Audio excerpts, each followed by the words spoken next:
Perkenalkan, nama Teguh Iman Tambunan, NPM 2821069, Prodi Agroteknologi, kelas A1, mata kuliah Praktikum Dasar Mikrobiologi.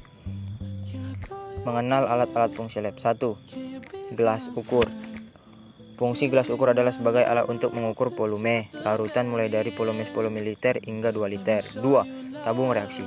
Tabung reaksi berfungsi untuk mencampur, menampung, dan memanaskan bahan-bahan kimia cair atau padat.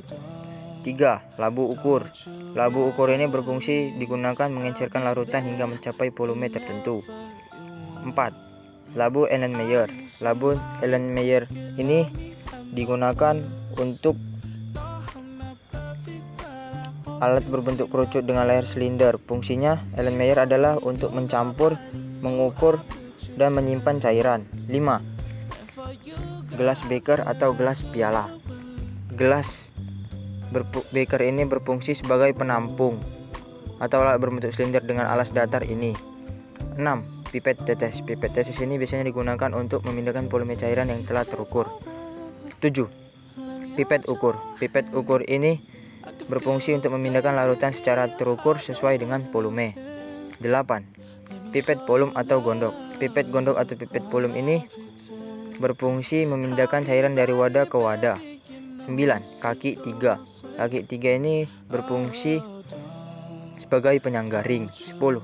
Rak tabung reaksi. Rak tabung reaksi ini adalah alat umum terbuat dari kayu yang mempunyai 12 lubang yang dibawanya untuk menyimpan tabung reaksi. 11.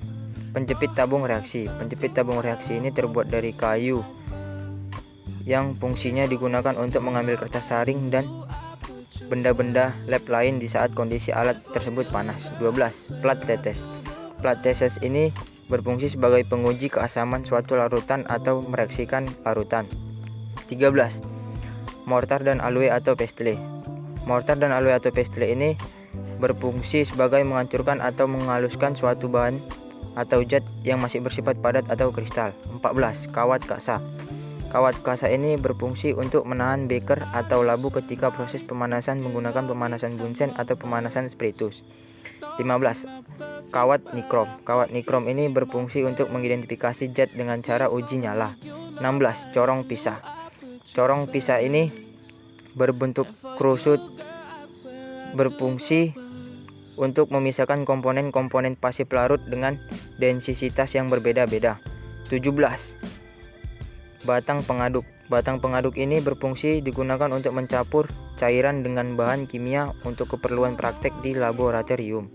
18. Gelas kaca atau gelas arloji. Gelas yang berbentuk bundar ini beragam diameter ini memiliki fungsi diantaranya penutup gelas kimia ketika tengah proses pemanasan sampel atau penguapan. 19. Alat labu destilasi.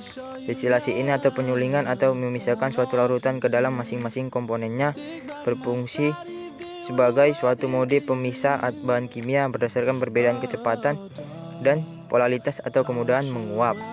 20. Kondensor. Kondensor adalah alat laboratorium yang memiliki fungsi untuk mendinginkan cairan panas dan mengembunkan uap. Sekian dari hasil penjelasan di video saya. Jika ada kata yang salah, mohon dimaafkan. Terima kasih. Selamat pagi.